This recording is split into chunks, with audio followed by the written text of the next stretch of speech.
A paz do Senhor, amados irmãos, aqui quem vos fala é o pastor Joelson Lameira. Estamos mais uma vez reunidos para iniciar um novo trimestre da Escola Bíblica Dominical. Nesse trimestre, nós estudaremos sobre a Igreja eleita, redimida pelo sangue de Cristo e selada com o Espírito Santo da promessa. Só lembrando que no trimestre passado, o foco principal é da relação do homem com Deus. Nesse trimestre que inicia, nós estudaremos a relação justamente com a igreja. Deus e a igreja, Espírito Santo. Nós pretendemos, se for possível, utilizar de alguns recursos didáticos também para melhorar cada vez mais a nossa aula de Escola Bíblica Dominical. Na primeira lição, nós estaremos abordando sobre a carta de Efésios, saudação aos destinatários. É uma aula introdutória, uma aula inicial. Abordaremos alguns assuntos, não nos aprofundando neles, mas trazendo o foco justamente daquilo que será tratado durante o trimestre. Quero convidar você e a sua família nesta hora para fazermos uma oração. Querido Deus e Pai eterno, graças te damos por esta rica oportunidade que tu nos concede, Senhor, e aonde esteja nesta hora sendo transmitida esta mensagem, esta aula de Escola Bíblica Dominical, que cada um possa ser preenchido com teu Espírito, dando a cada um entendimento daquilo que será tratado, do que será abordado, nas riquezas profundas da tua palavra, Senhor. Haja em nós um crescimento, um despertamento nesses últimos dias. Para a glória do teu santo nome é que te pedimos e agradecemos. Amém. Na primeira lição, nós temos como o assunto a carta aos Efésios, que é a saudação aos destinatários. Observe bem que quando estudamos a carta de Efésios, nós adotaremos também outros livros da Bíblia, principalmente Atos dos Apóstolos. Nós faremos referência também em Apocalipse, algumas passagens, porque para estudar Efésios é necessário ter esse conhecimento mais amplo, geográfico, como eu falei ainda há pouco. Textuário diz o seguinte: a vós, graça e paz da parte de Deus, nosso Pai, e da do Senhor Jesus Cristo. Efésios, capítulo 1, verso 2. A verdade prática diz assim: a epístola aos Efésios revela o propósito eterno de Deus para a igreja de Cristo. Vou repetir. A epístola aos Efésios revela o propósito eterno de Deus para a igreja de Cristo. Ou seja, fica em nossa mente a palavra-chave, propósito para a igreja. O tema vem muito a calhar com o que estamos passando e também servirá para tirarmos alguma dúvida sobre o direcionamento que a igreja do Senhor deve tomar. Nossa leitura bíblica se encontra em Efésios, no capítulo 1, faremos a leitura do verso 1 e 2, e lá em Atos dos Apóstolos, no capítulo 19, do verso 1 a 7. Eu farei essa leitura hoje porque é bem pequeno. Me acompanhe na sua revista. Paulo, apóstolo de Jesus Cristo, pela vontade de Deus, aos santos que estão em Éfeso e fiéis em Cristo Jesus. A vós, graça e paz da parte de Deus, nosso Pai, e da do Senhor Jesus Cristo. E sucedeu que, enquanto Apolo estava em Corinto, Paulo, tendo passado por todas as regiões superiores, chegou a Éfeso, e achando ali alguns discípulos, disse-lhes: recebestes vós já o Espírito Santo quando crestes? E eles disseram-lhe: nós nem ainda ouvimos que haja Espírito Santo. Perguntou-lhes então: em que sois batizados então? E eles disseram: no batismo de João. Mas Paulo disse: certamente João batizou com o batismo do arrependimento, dizendo ao povo que cresce no que após ele havia de vir, isto é, em Jesus Cristo. E os que ouviram foram batizados em nome do Senhor Jesus. Impondo-lhes Paulo as mãos, veio sobre eles o Espírito Santo, e falavam línguas e profetizavam. Estes eram ao todo uns 12 varões. Na parte introdutória da revista desta primeira lição, o autor começa dizendo assim: a epístola aos Efésios é denominada de a coroa dos escritos de Paulo e ainda de a rainha das epístolas. Nela, o propósito eterno de Deus para a igreja está revelado por meio de Cristo Jesus. Nesta lição estudaremos os aspectos introdutórios e as principais abordagens doutrinárias da epístola. Durante este estudo, o conteúdo da epístola deve nos levar à adoração a Deus e ao aperfeiçoamento da nossa vida cristã. Observe que aqui na introdução ele faz questão de abordar o nosso objetivo geral, que é mostrar o propósito divino da epístola aos Efésios. Qual é esse propósito? O propósito principal é conduzir a igreja nos caminhos do Senhor e, através das doutrinas bíblicas, aperfeiçoar não somente a nossa vida cristã, mas também nos levar a uma adoração ao Senhor. E o autor também ele fez questão, através da leitura de alguns versículos, de nos mostrar que está envolvido nisto o conhecimento do Espírito Santo de Deus. Tanto que aqueles homens que estavam diante de Paulo, como nós lemos aí na leitura bíblica, eles não tinham esse conhecimento do Espírito Santo. Sabemos que isso ainda hoje é ausente da mente e do coração de algumas pessoas. Não tem o conhecimento e nem a proximidade, a intimidade com a pessoa do Espírito Santo. E é muito gostoso estudar sobre isso, porque o Senhor mesmo nos falou que o Espírito Santo, ele nos deixaria como aquela pessoa que nos ajudaria a compreender tudo aquilo que a igreja iria passar aqui na terra e está passando. É o Espírito Santo, nosso amigo mais chegado. É com ele que nós temos que ter essa conversa íntima. Eu até relevo que alguns irmãos não têm o costume de, quando orar, falarem com o Espírito Santo. E isso é muito gratificante, é muito gostoso, porque não é aquela sensação de você estar falando no vazio. Pelo contrário, você sente quando o Espírito Santo fala com você.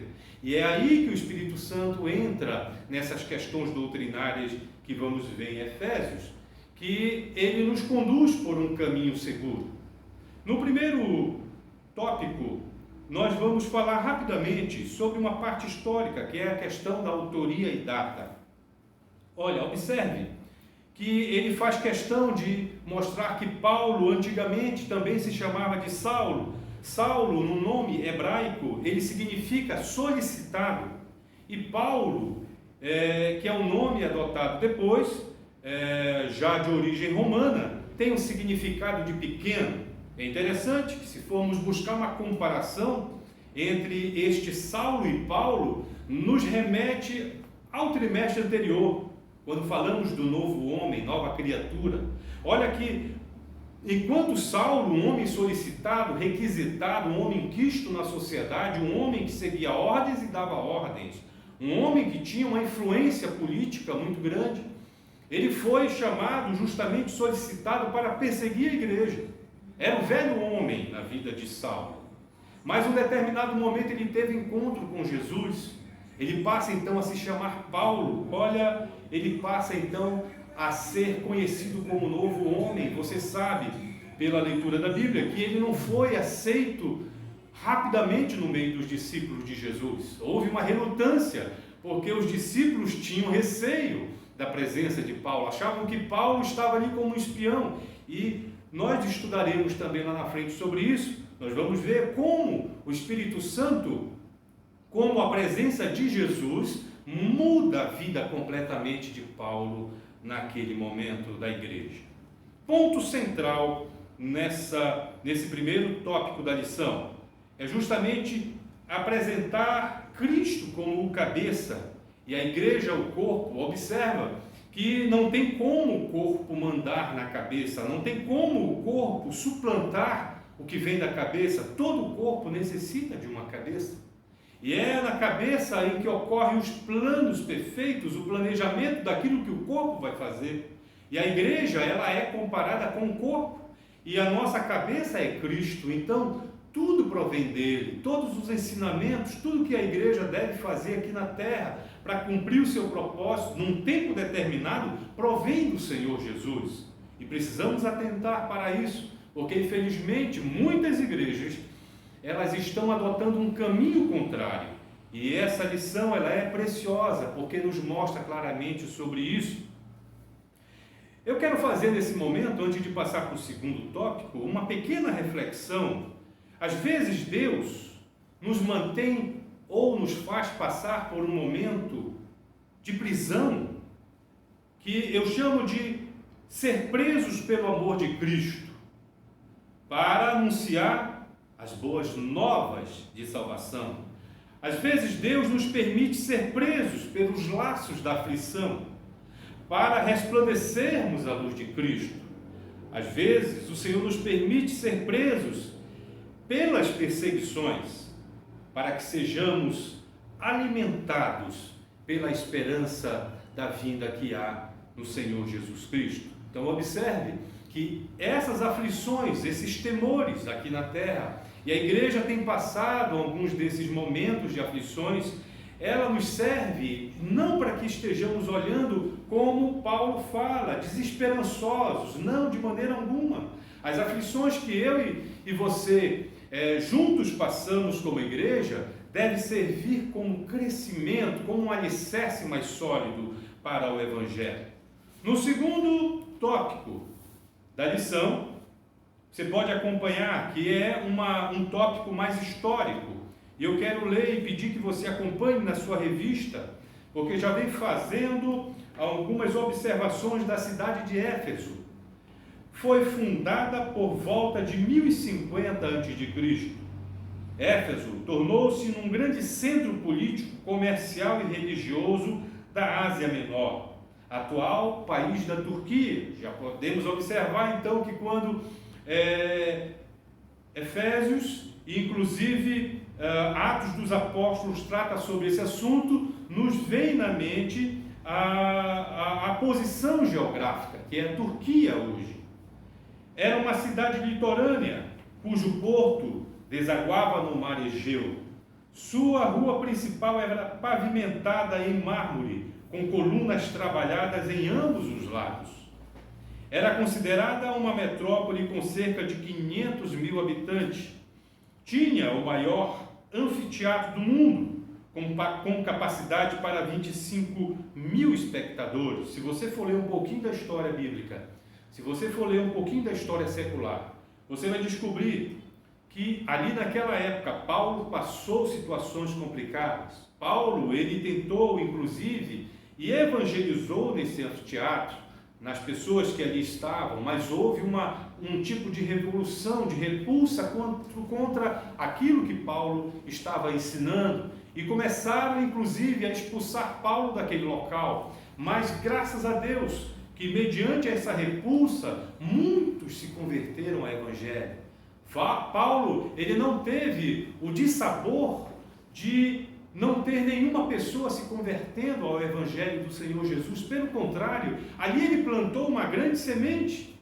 Mas como em todo local, quando a igreja ela busca trazer o ser humano mais próximo de Deus, a conduzir uma vida mais ampla, uma vida mais feliz, pode observar que há sempre as forças negativas do mal tentando impedir o prosseguimento deste caminhar. E o mundo sempre tenta colocar esses desafios, esses impasses para que as pessoas não ouçam a voz do Evangelho, a voz de Jesus Cristo. A religiosidade em Éfeso. A cidade abrigava, isso aqui é muito importante, atente, porque também isso é um fato histórico. A cidade abrigava o templo de Ártemis, conhecida também como Diana. Algumas pessoas pronunciam como está na revista Ártemis, né? A deusa da fertilidade. Este templo era construído em mármore. A economia da cidade dependia dos milhares de turistas que visitavam. Sua maior fonte de renda era o comércio de nichos de prata, vendidos no templo, razão pela qual seus moradores ficaram alarmados com a pregação de Paulo contra a idolatria. Isso você vai ler lá em Atos, no capítulo 19, do verso 27 ao 29. Então, por aqui você começa a perceber o porquê que houve aquela repulsa com a pregação de Paulo, porque ali já tinha uma cultura pagã, religiosa, que ela tinha origens da Grécia, ela tinha origem romana também, uma forte influência romana. E essa deusa, ela teve uma influência muito negativa na vida daquela comunidade. Era uma cidade muito linda, era uma cidade, você pode ver aí pela leitura, que ela agregava milhares e milhares de turistas, e esses turistas eram atraídos por causa daquele templo e aquilo que era oferecido naquele templo. Eu vou contar aqui brevemente, porque nós vamos ver isso lá na frente. Hoje é uma aula introdutória, eu vou só falar superficialmente, para que você entenda que a atração principal turística daquele templo era os cultos de orgia que aconteciam ali. A representatividade dessa deusa, nós também veremos nas outras lições, mas ela representava a força feminina, era a perfigura de uma mulher, uma deusa, que apresentava diante daqueles cultos sacrifícios de orgias sexuais. E nós sabemos que no nosso Brasil nós temos algumas capitais que ainda hoje, infelizmente, oferecem esse tipo de culto à sociedade, à humanidade. Isso atrai não somente aos menos desavisados, mas também a muitos turistas, como acontecia naquela época lá.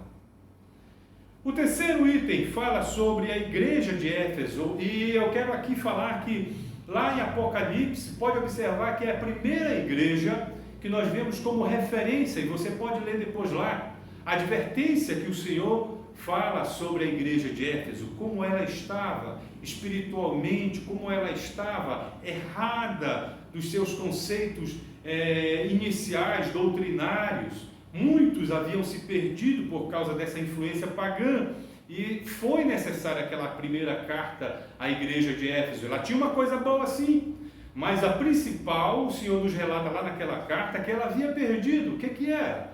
Era a característica do primeiro amor, a característica do amor. Quando o ser humano ele tem no seu coração o amor de Cristo, o amor que Deus coloca em cada ser humano, no momento que ele o aceita, que ele se converte aos seus bons caminhos, observa que o seu coração de imediato é preenchido por um profundo amor, e o homem não entende este amor, mas a Bíblia ela nos fala que este amor é tão profundo, é tão rico, que chega ao ponto de nos constranger. O próprio sacrifício de Cristo na cruz do Calvário demonstra um pouquinho desse amor, e nós sabemos pelo sacrifício de Cristo que foi pago esse alto preço, e esse amor nos alcançou por sua graça e misericórdia. E esse amor, o mundo não quer que a humanidade conheça, não quer que entre por essa vereda, este caminho que é conhecido como o caminho estreito, mas é de amor por todo ser humano, por toda a humanidade. Então preste atenção, que Éfeso havia perdido esse amor. Infelizmente, muitas igrejas também têm perdido esse amor. Começam a focar outras coisas, um erro doutrinário fora daquilo que o Senhor nos ensinou. A igreja de Éfeso, ela também, o autor diz assim, que dentro daquela região, logo em seguida, Paulo ele evangelizou os judeus que estavam naquela sinagoga, por um espaço de 3 meses, e mesmo com toda a perseguição, mesmo com toda a relutância, observa que Paulo, ele não desistia do seu objetivo, que era alcançar almas para Cristo. Paulo não queria ali fazer grandes templos, nem construir ricos templos, mas ele queria conquistar almas para o reino, porque ele já vinha daquele lado negativo da sociedade. Paulo sabia o quanto ele sofreu e como era puro aquele caminho que agora ele havia abraçado. E olha, não dá tempo da gente falar aqui do momento da conversão de Paulo, mas você sabe que foi um processo muito lindo. Para Paulo se converter, basicamente o Espírito de Deus teve que aparecer a Paulo, teve que provocar um impacto profundo na vida de Paulo, para que ele viesse a crer naquele Evangelho. Então, nesse último item do tópico 2, que é a mensagem transmitida aos destinatários, observe que Paulo não desistiu rapidamente do seu foco. Pelo contrário, ele persistiu, insistiu. Mesmo sendo expulso daquele local, Paulo foi para outras regiões, ali da Turquia, para cumprir com o seu chamado. E ele também evangelizou outras comunidades. Vamos para o tópico 3. O tópico 3 fala sobre o propósito da mensagem aos Efésios. Nesse tópico 3, Paulo apresenta a solução para algumas questões internas da igreja. Nós percebemos aqui, olha, é uma rica lição. Com certeza você vai concordar comigo lá na frente que será um rico trimestre, porque Paulo ele apresenta e traz soluções para problemas que até os dias atuais nós encontramos dentro de algumas igrejas. E aí você pode identificar um pouquinho com a tua igreja, com a minha igreja, quem sabe estejamos passando e enfrentando os problemas semelhantes a estes. Primeiro, ele faz referência à solução de certas questões, como por exemplo, haviam novos convertidos que vinham do mundo helênico, e praticavam religiões de mistérios e magia, mas que agora se reuniam com os santos de Éfeso. Nós sabemos, nós recebemos muitas pessoas oriundas de outras religiões pagãs, religiões que se assemelham a essas, como é relatado na revista, que enveredam por caminhos misteriosos, inclusive da magia, da prática de magias, que é condenada pelas doutrinas bíblicas. E olha, há um trabalhar diferente, diante do desafio da evangelização dessas pessoas. É por isso que nós temos as nossas classes voltadas para os nossos novos convertidos. É importante que a minha e a sua igreja tenham foco voltado para essa classe de novos convertidos, porque é ali que o professor da escola bíblica dominical vai ter uma dimensão daquilo que aborda, que abrange o conhecimento de cada aluno, e logo em seguida, depois de passar por um período de ensinamento, ele vai frequentar outras classes. Quero parabenizar você que é professor de classe de novos convertidos, que continue firme como Paulo estava naquela época. É uma grande classe, é um grande desafio que o Senhor tem colocado na mão desses professores, e se a sua igreja não possui essa classe, atente para isso. É necessário, isso vai ajudar a resolver problemas que poderiam acontecer lá adiante na vida de muitos cristãos. O segundo, o passo daqueles cristãos era marcado pela imoralidade e bebedeiras. Como uma vez salvos pela graça, eles deveriam adotar um novo estilo de vida em Cristo. E não é fácil, olha, nós entendemos e temos que entender com carinho essas pessoas que entram à igreja para aceitar Jesus. Alguns eram bêbados, eram drogados, eram praticantes de orgias, e a igreja deve manter com muito amor no coração, com muita paciência, a abordagem dessas pessoas.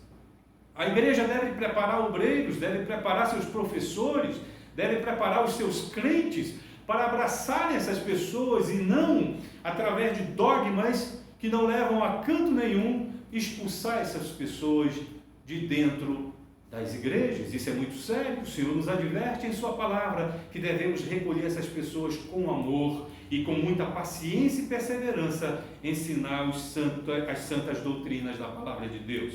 Terceira questão que aborda o que Paulo estava encontrando e que as igrejas estavam encontrando naquela época. Destaca-se ainda uma preocupação com a unidade e a paz entre judeus e gentios cristãos, enfatizadas pelo plano universal da redenção para ambos. E aqui muito crente não entende. Olha, Paulo vai abordar isso, abordou ali junto com aqueles irmãos, mas quando ele escreve justamente a carta aos Romanos, ele apresenta muito bem essa questão entre os judeus e os crentes, os gentios, que aceitariam também o Evangelho. Só que os judeus não aceitam, não entendem, não compreendem a extensão do amor de Cristo para com os gentios, e graças a Deus que o Senhor estendeu o ministério da graça, a doutrina da graça, chegando até nós, porque senão nós não estaríamos aqui. Paulo faz justamente intrínseco esses dois lados, mostra que é necessário que ambos se aceitem, que ambos parassem de relutar um contra o outro, destacando dois grupos distintos, e não é isso que faz o reino de Deus. O plano de Deus é que sejamos um só, um corpo, ele o cabeça. Paulo estava enfrentando isso lá, e nós vemos ainda hoje que algumas pessoas se permitem enveredar por essa distinção de grupos, e infelizmente isso tem trazido prejuízo à pregação do Evangelho. Olha, e quando nós falamos que é rico o ensinamento desse trimestre, nós demos aqui simplesmente nesses breves momentos uma introdução sobre aquilo que veremos durante todas essas aulas que prosseguirão. O último enfoque que o autor traz na revista é sobre a mensagem. Eu quero fazer um encerramento aqui sobre esse item da mensagem. Qual é a mensagem principal do Evangelho? Qual é a mensagem principal que deve ficar guardada em nossos corações? Qual é a mensagem que a igreja do Senhor, enquanto está aqui na terra, e o tempo está acabando para isso, qual é a mensagem que ela deve transmitir às pessoas? É o amor. É a mensagem do amor. Quando compreendemos a mensagem do amor, nós entendemos toda a extensão doutrinária, porque depende do amor todas as demais. Se o crente tem amor, se as pessoas tiverem o amor de Deus em seus corações, então, olha, elas estarão melhor preparadas e abertas para aquilo que a Bíblia ensina. E Paulo muito sabiamente nos ensina este caminho pela palavra do Senhor. Quero fazer agora uma breve oração com você, com a sua casa, com seus alunos. Transmita essa mensagem e convoque que os seus alunos assistam essas aulas que estaremos fazendo online. É muito importante. Nós não temos o mesmo tempo de uma aula normal, mas observe que essas aulas nos servirão como uma base para que possamos estudar em casa e junto com a sua família aprendermos a palavra do Senhor. Vamos orar neste momento.